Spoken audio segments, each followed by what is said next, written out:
Red Willow, Montana Territory. Winter, 1883. The wind that morning carried more dust than mercy.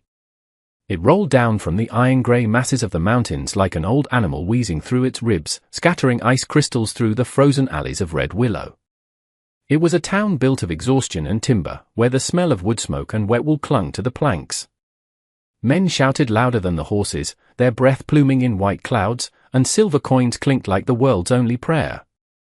Somewhere behind all of it came the dull rhythm of a hammer striking wood. The auction block was being tested for weight. They were selling again. Not cattle this time. Lynn stood barefoot on that frost-rimmed platform, the splinters biting into her soles until the blood dried black against the ice. Her wrists were bound in coarse hemp rope, the skin rubbed raw, the marks weeping from days of travel.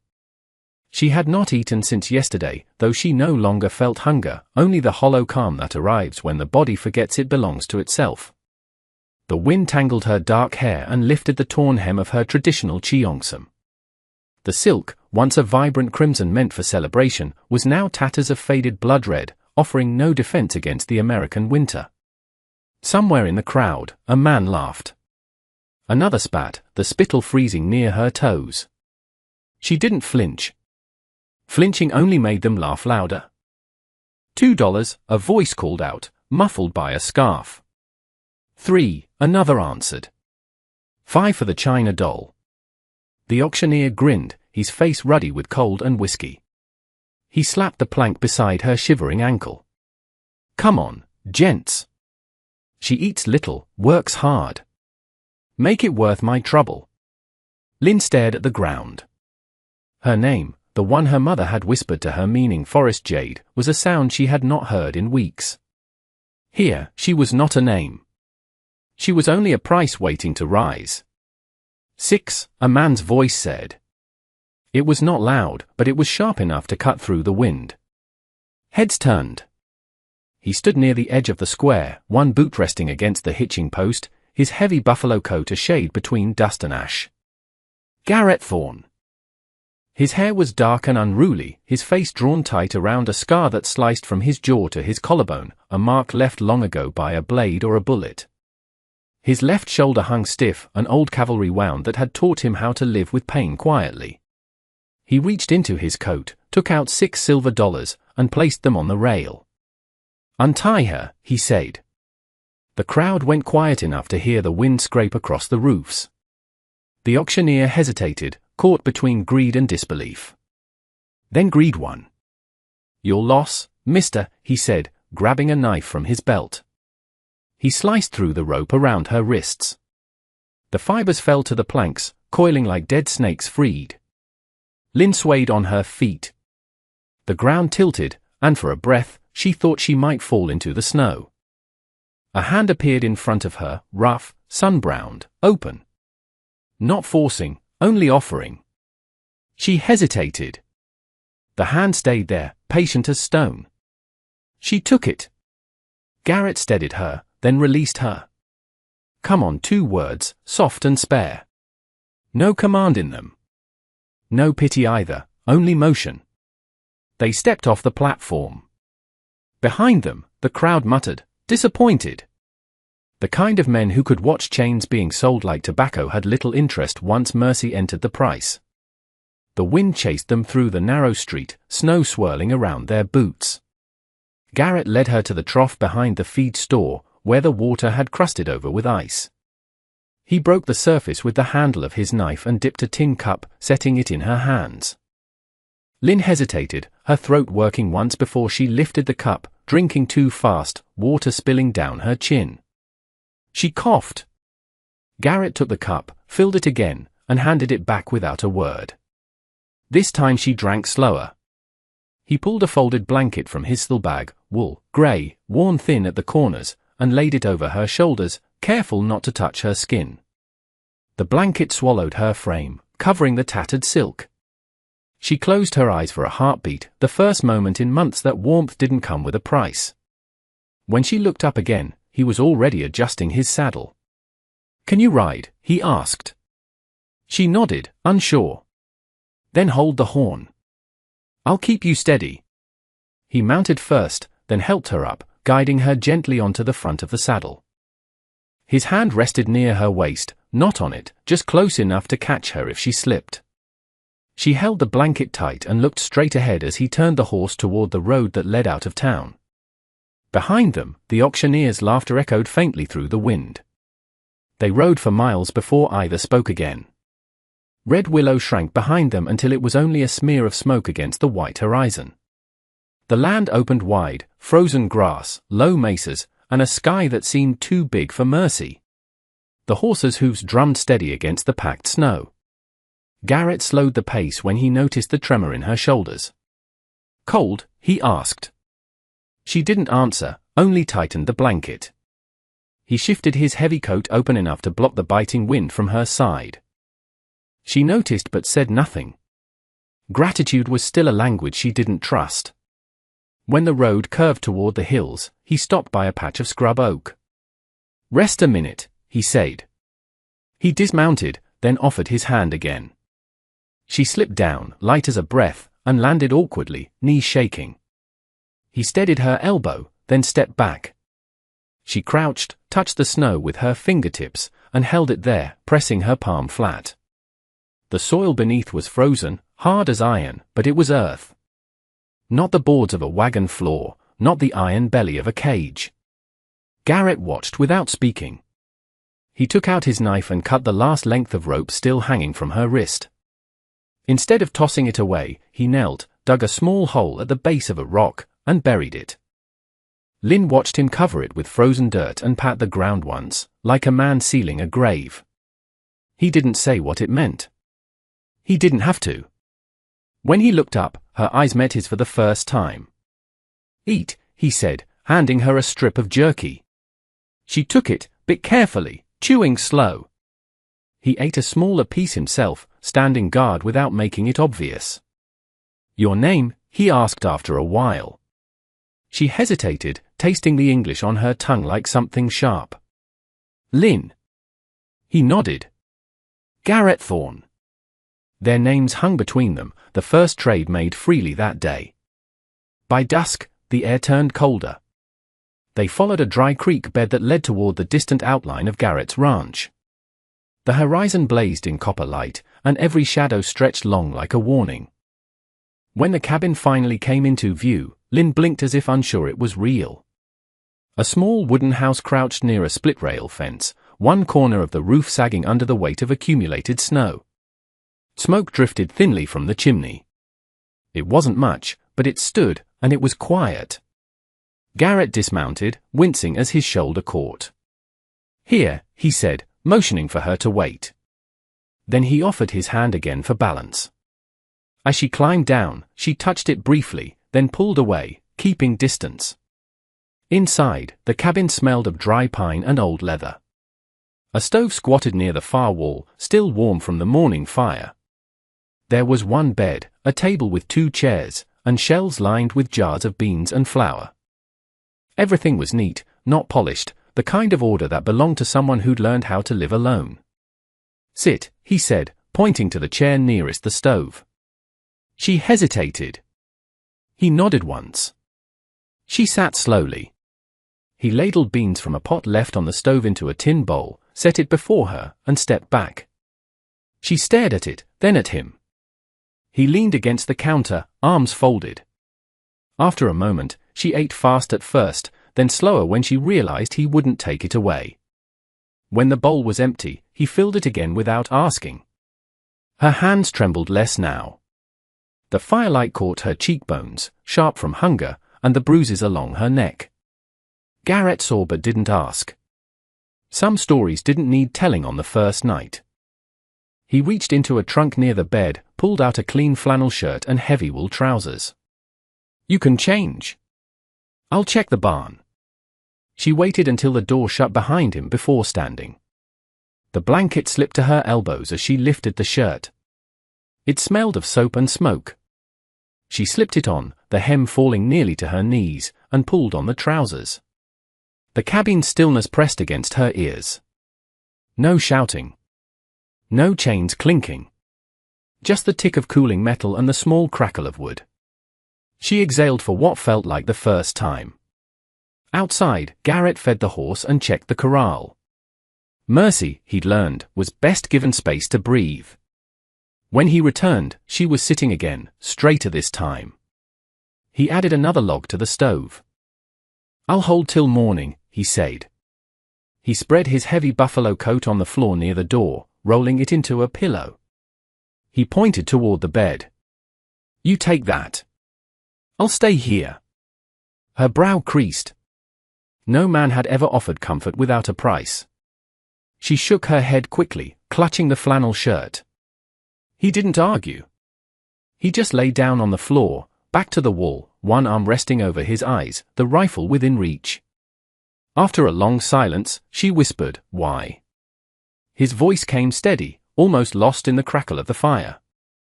"Because no one deserves chains." The words hung in the air, heavy and clean. Outside, the wind rattled the shutters. Inside, the silence turned into something else. Not fear, not command, but room. Lynn lay down on the bed, the quilt rough beneath her fingers. She watched the fire until her eyes blurred. Across the room, Garrett's breathing steadied. It wasn't trust yet, but it was the first night in a long time when neither waited for pain to wake them. By dawn, frost rimmed the window. Light crept across the floorboards, finding the rifle by the door and the empty bowl on the table. Outside, Red Willow kept trading what men could own. Inside, something else had begun. Not ownership, not death. Only the first fragile act of staying. Morning didn't arrive so much as gather itself along the floorboards.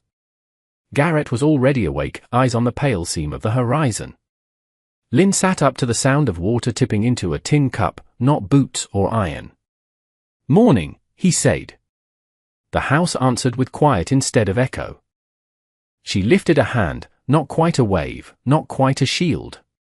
He poured water from the jug into a tin cup and set it on the table. When she reached for it, he stepped back a pace, making room as if space itself were a gift. "Breakfast," he added. "Beans again. And coffee strong enough to scrape the tongue clean." He didn't apologize for plain food. Plain food kept Bones from whispering too loud about hunger. They ate facing the stove. He finished first but remained seated, letting the quiet turn from awkward to ordinary. When she laid the spoon down, he nodded toward the door. "Come outside," he said. She paused, then rose. Outside, the morning air bit her feet through the wool socks. She flinched, and he noticed. He disappeared inside and returned with a pair of smaller boots. "Try these," he said. She looked at the boots like a puzzle, then slid them on. She stood in the yard, the land spread out in all directions, white snow bowed by wind. Lynn drew a breath so deep it surprised her. The air tasted of ice and pine. She turned her face toward the light, then kneeled and pressed her palm to the soil exposed near the porch. Not a prayer anyone would recognize, only a touch that said the earth still remembered her. Garrett pointed with his chin toward the barn. "We start there." He didn't list rules. He didn't say what she owed. He showed her where the feed was kept, how to scatter grain for the hens, how to check the water trough. She watched his hands, not his mouth. When he lifted a log and his shoulder seized, she caught the flinch he tried to hide. "Old wound," he said. She nodded. The nod wasn't pity, it was a marker on the map they were drawing between them. He handed her a small hatchet. "Split that one," he said. He stood close enough to correct a mistake, but far enough to let the mistake happen without shame. Her first swing glanced off. She reset the log, moved her feet, and brought the blade down. The wood opened with a sharp report. She straightened, and something small in her shoulders lifted. "Good," he said, and didn't smile until she looked away. They worked in that rhythm, show, attempt, adjust, until sweat warmed her under the heavy coat and the frost burned off the fence rails. She learned the weight of the hammer, the patience of wire, the way nails find the straight edge if your hand is steady. He learned the cadence of her silence. When the last rail was braced for the day, he stepped back. Hold, he said, and passed her a length of wire. Their hands missed twice, touched once, then found the wires pulled together. He didn't look at the touch. Neither did she. The wire held. Around mid-morning, a wagon creaked along the far road, throwing a small cloud of snow.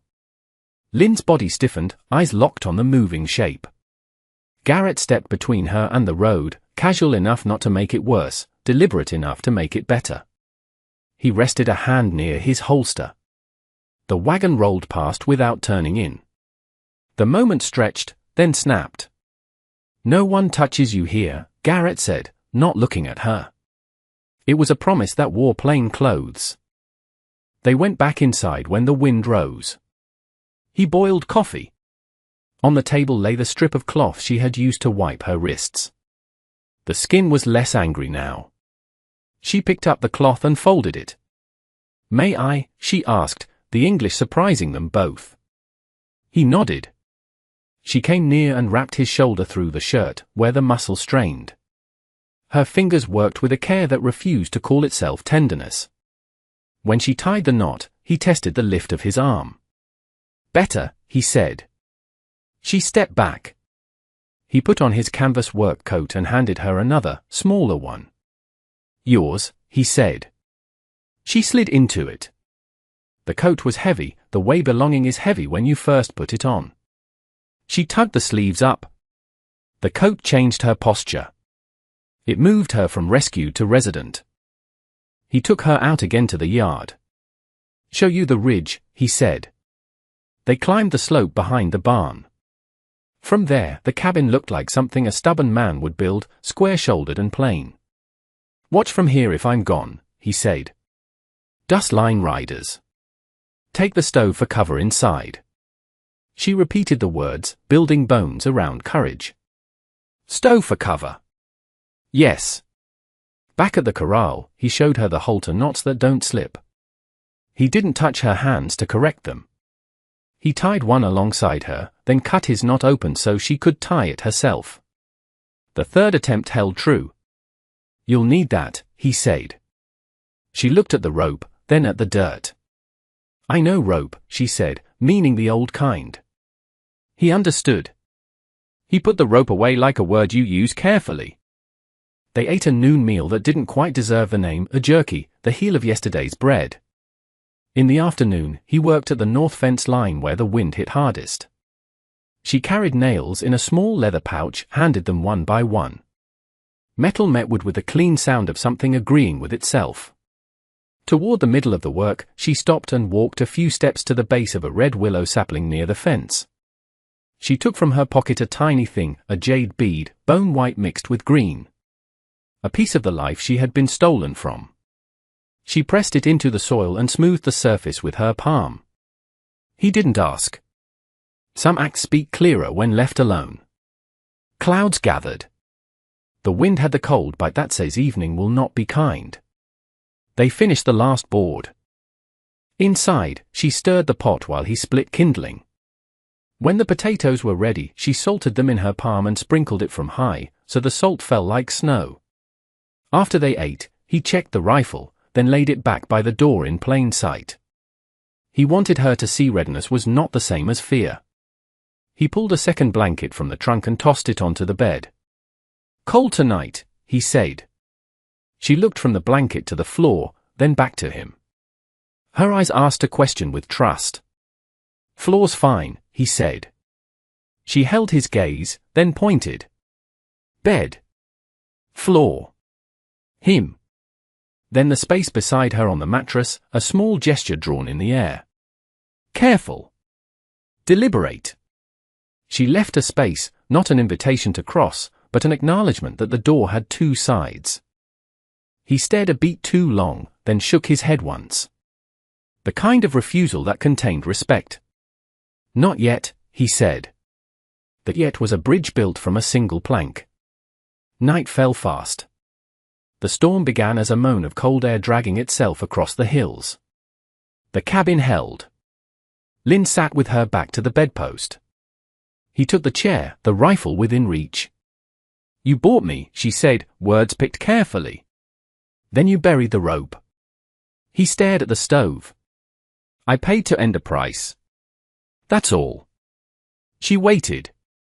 Men take what they can, he went on. I've been one of those men.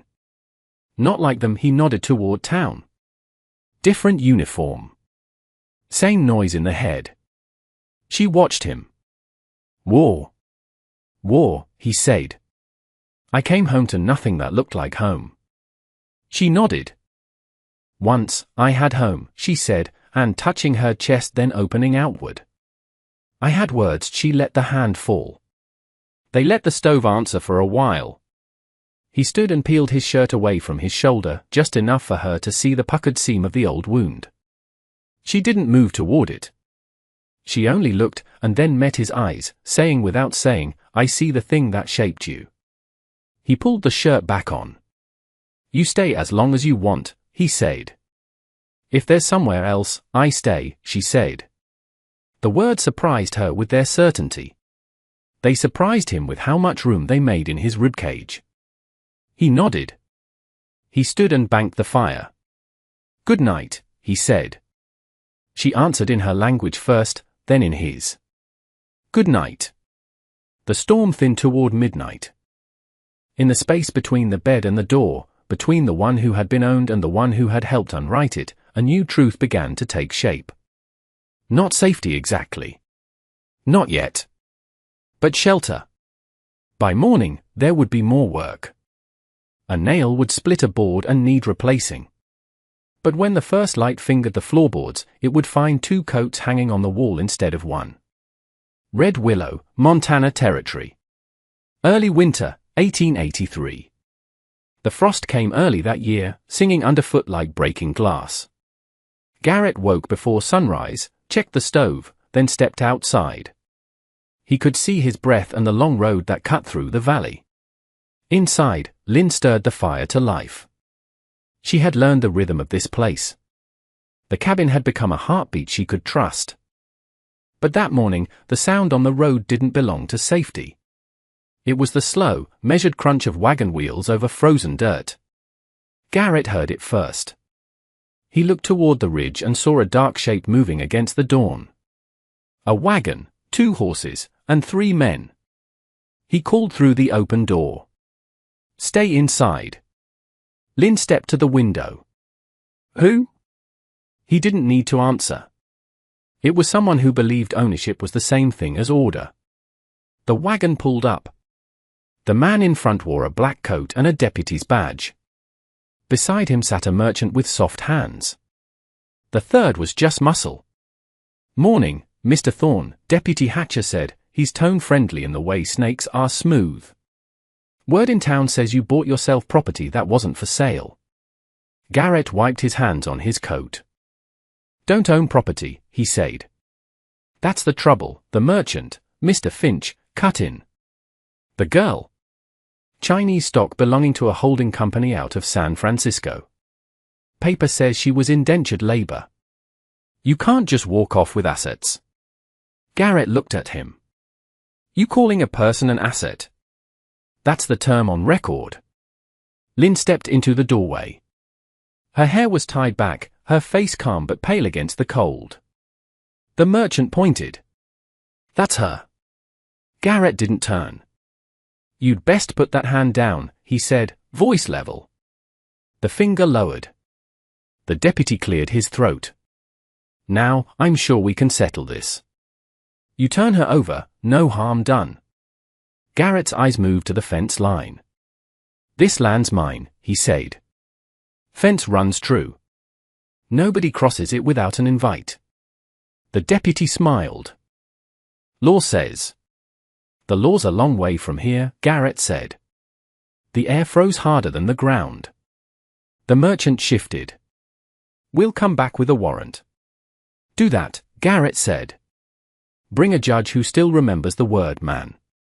The deputy looked past Garrett to the figure in the doorway. You can speak for yourself. You want to stay with this man. The question hung between them like a drawn blade.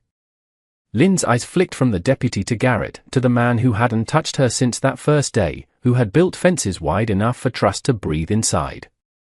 She stepped off the threshold, boots crunching frost, and walked until she stood at Garrett's side. "I stay," she said. The deputy opened his mouth, but her tone stopped him. It wasn't defiance shouted, it was truth. "I stay here," she repeated. "No one owns me." Garrett didn't move. The words did more than any rifle could. The merchant muttered, turned the reins, and pulled the horses around. The deputy lingered a second longer, then spat into the dirt. "You just bought yourself trouble, Thorne." "Already paid," Garrett said.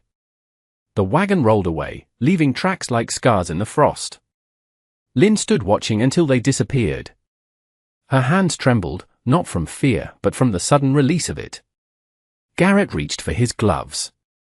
"You spoke good," he said. She looked at him. "I spoke true." He nodded, then bent to check the fence rail nearest the road, as though fixing what men had touched could make the morning right again. She joined him without a word. When they finished, she stood and pressed her palm flat against the wood. "This fence," she said. "Not to keep me in." "No," Garrett said. "To keep the world out." That evening, the cabin smelled of coffee and smoke. Lynn sat near the window sewing a tear in her coat. Garrett cleaned the rifle. When she finished sewing, she spoke without looking up. "They will come again." He exhaled. "Maybe. Maybe not. Men like that depend on how bored the world gets." She nodded. "If they come, I stand with you." He smiled, just a corner of his mouth. "You already did." Outside, the last light of day faded. The air smelled of snow. Garrett went to the door and looked out. The fence gleamed silver. Every board straight. He closed the door softly and slid the bolt into place. Inside, the warmth held steady. The house no longer echoed. It sounded lived in. Red Willow, Montana Territory. Late winter, 1883. Snow fell quiet that morning, soft enough to hear it land. Lynn stood on the porch, wrapped in Garrett's coat, watching the flakes melt against her hands. The ranch below lay still. Smoke curled from the chimney. Behind her, Garrett poured coffee. "Fence won't last till spring," he said. "Then we build again," she answered. They stood side by side, steam rising between them. The silence no longer felt hollow. It had weight. Warmth. It had been months since the men came. None had returned. Peace had grown in the shape of ordinary days, fixing rails, baking bread. Lynn laughed sometimes now, the sound brief but real. That afternoon, he brought a small package from town. A silver locket, plain and empty. "No picture," he said. Didn't seem right to choose one. Lynn turned it in her palm. "Then it waits," she said. "For something that belongs." They ate supper by lamplight. Outside, the wind softened.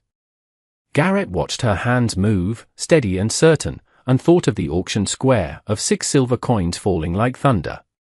He'd bought freedom for a stranger and found something harder to name. "You ever think about leaving?" he asked. She looked up, eyes calm. "I think about before," she said. "But before is gone." "And after?" "After is here." He nodded. That was enough.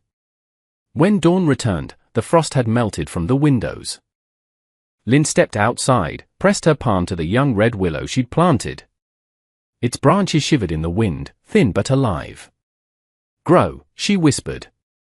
"For both of us." Behind her, Garrett called.